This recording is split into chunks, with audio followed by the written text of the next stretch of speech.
Just a reminder to please go ahead and rate the talks as you see them. The next talk is a really fun talk, and rather than steal its thunder, I'll just say it has a little bit to do with improving productivity, and I'm pleased to introduce Siddharth Saxena. Siddharth? Thank you, Ravi. And that's my awesome user experience team out there. Thank you, folks. So let's see how many of you are awake right now. I'm going to ask you two questions. Raise your hand if your answer is yes. How many of you love to be in meetings? Okay, few of you. Can somebody please note their names? How many of you schedule meetings? Almost all of us, right? That's a fact of life. But folks, VMware is drowning in meetings. I think every one of us have a meeting overload problem.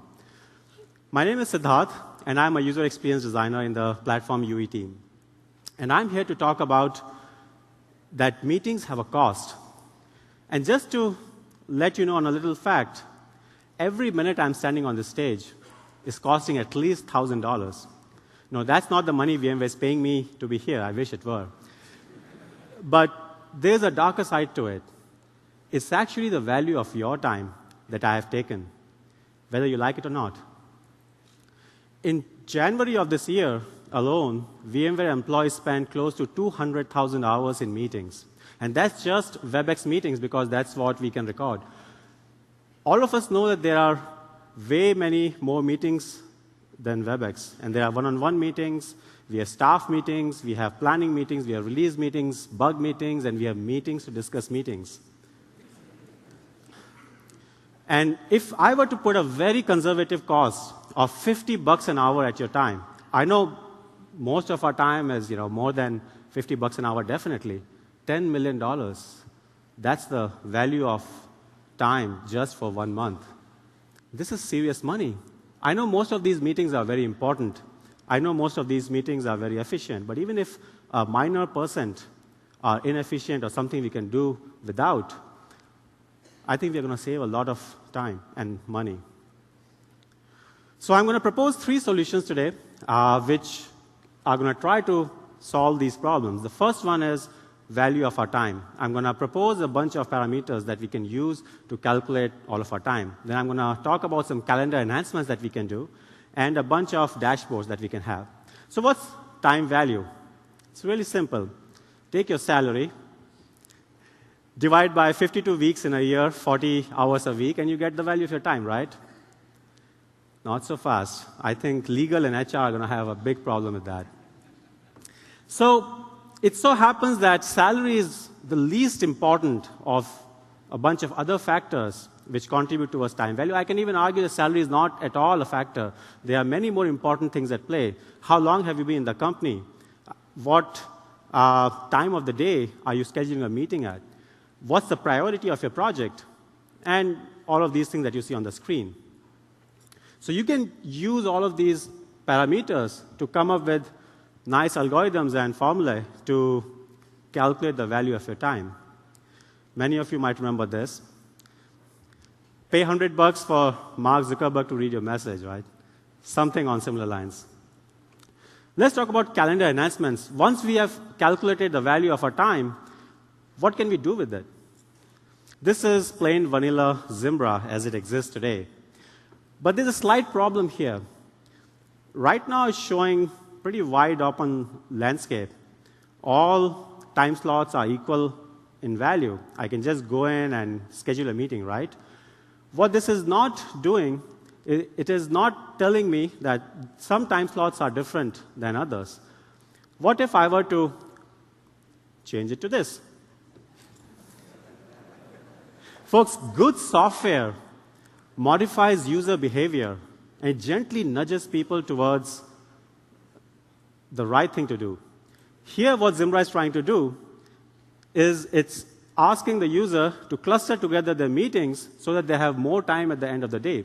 So meetings around meetings are cheaper, but if you want to schedule something on a Wednesday afternoon or a Thursday evening, it's pretty expensive. Let's try to schedule a meeting now. This is, again, our standard Zimbra interface. I add a bunch of participants, and there you go. The 1 to 2 p.m. slot is the open slot, and most of us will just go in and block that hour. But what if Zimbra were to algorithmically determine that that's actually not the cheapest slot? What if the 9 to 10 a.m., even though there are some conflicts, is still the cheapest slot? Wouldn't you go and schedule a meeting from 9 to 10 a.m. for whatever reason? I think we can go a step ahead over here. Why do we need an hour-long meeting? I don't think all of us need an hour-long meeting, but that's what happens. Most of us just go and schedule an hour-long meeting, whether we need it or not. What if Zimbra were to, again, give a nice suggestion? How about scheduling a free meeting for just 12 minutes? Almost like an income tax system. Few initial $1,000 you make are free from tax, and as you earn more, you pay more. So if you want to schedule a really large and complex meeting, then of course you pay more. So those are the kind of enhancements that we can make in our calendaring system. And these are nothing different from, for example, let's take our thermostats. If you use energy during peak hours, it costs you more. But if you use energy during non-peak hours, it costs you less. So it's modifying user behavior. Let's talk about what kind of chargeback dashboards we can have. This is my dashboard. Clearly shows how much time I've spent in meetings, what's the time value I consumed, and what's the peer average. On the bottom right corner, it shows all the VMware buildings where I go to for my meetings. A slightly different version where it shows me where I sit and where my top collaborators are. Maybe I should move my cube closer to the collaborator so that I save everyone's time and I can have impromptu meetings. And then on the bottom left, I have my top collaborators. I'm pretty pissed that Pat, even though I'm just spending 18 hours, costs me so much. I think I'm going to block him for a couple of weeks. There you go. Pat blocked for 2 weeks. I hope he's not here yet. This is my manager's dashboard. Some different visualizations. It shows you my org spending. And again, executives can have a different kind of dashboard where they get to see the collaboration grading of the organization.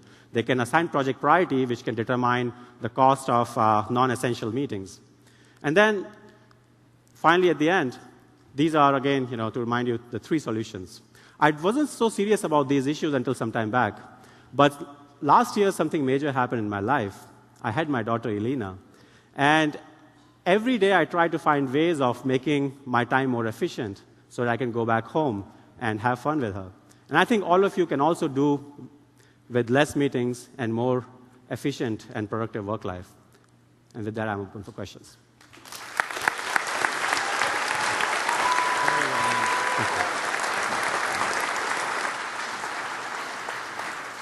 Okay, we have time for 1 or 2 questions. Bernard, go ahead.